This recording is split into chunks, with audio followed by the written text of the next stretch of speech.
வேதாந்தா நிறுவனத்தின் Sterlite copper ஆலை 2018ஆம் ஆண்டு மூடப்பட்டதிலிருந்து இன்று வரை செயல்படவில்லை. இதன் விளைவுகளை குறித்து அலசுகிறது இந்த செய்தி தொகுப்பு. முன்னொரு காலத்தில் தொழில்துறை முதலீட்டின் விருப்ப மாநிலமாக இருந்தது தமிழ்நாடு. ஆனால் இன்று பல தொழில்கள் மாநிலத்திலிருந்து வெளியேறி கொண்டிருப்பதோடு அந்த இழப்பால் ஆந்திர பிரதேசம் பலனடைந்து வருவதும் குறிப்பிடத்தக்கது. சமீபத்தில் பன்னாட்டு காலணி தயாரிப்பு நிறுவனமான ஹாசியாங் மூலமாக தூத்துக்குடியில் 20,000 வேலைவாய்ப்புகளை உருவாக்கும் திட்டம் ஒன்று அறிவிக்கப்பட்டது.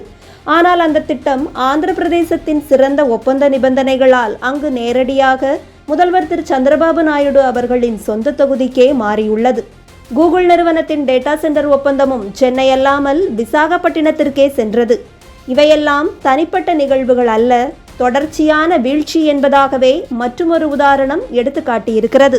முன்னதாக தமிழ்நாடு அரசு ஃபாக்ஸ்கான் நிறுவனம் 15,000 கோடி ரூபாய் முதலீட்டில் சுமார் 14,000 உயர்மதிப்பிருக்கும் பொறியியல் தொடர்பான வேலைகளை உருவாக்க ஒப்புக்கொண்டதாக அறிவித்தது.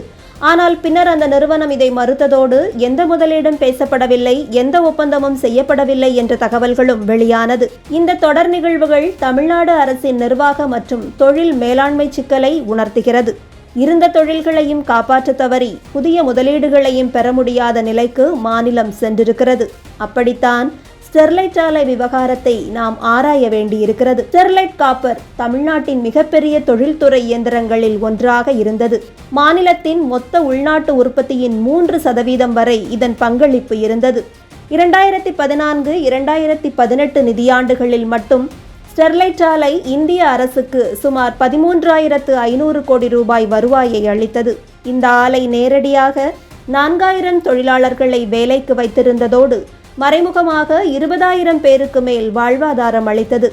2017-18 காப்பர் கேத்தோடு ஏற்றுமதியில் இந்தியா டாப் 5 இருந்த சூழலில் 2018-19 முதல் அதை இறக்குமதி செய்யும் நாடாக மாறியிருக்கிறோம்.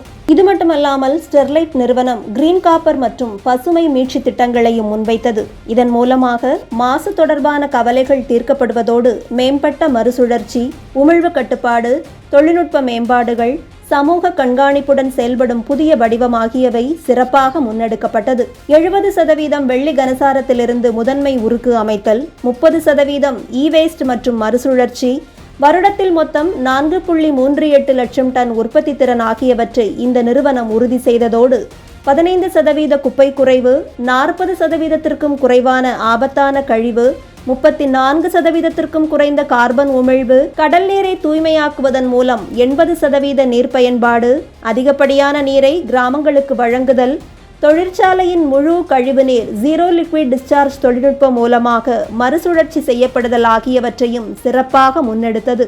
இந்த நிறுவனம் மூலமாக வருடத்திற்கு 5.78 லட்சம் டன் காப்பர் ஸ்லாக் உருவாகும் என கணிக்கப்பட்டதோடு இது முழுமையாக கட்டிடம், சிமெண்ட், சாலை, கான்கிரீட், ரயில் பாதை மற்றும் மினரல் உல் தயாரிப்பு போன்ற துறைகளில் பயன்படுத்தப்படும் எனவும் திட்டமிடப்பட்டது. மிக முக்கியமாக இந்த ஆலை மூலமாக தூத்துக்குடியில் உள்ளூர் வளர்ச்சி மற்றும் மக்கள் நலன் முன்னேறும் விதமாக திட்டமிடப்பட்டது. இதற்கான கிரீன் ரிசார்ட் திட்டத்தில் லோக்கல் மேனேஜ்மெண்ட் கமிட்டி அமைக்கப்படும். இது உள்ளூர் மக்களின் பங்கேற்பை உறுதி செய்யும் நிரந்தர குழுவாக செயல்படும்.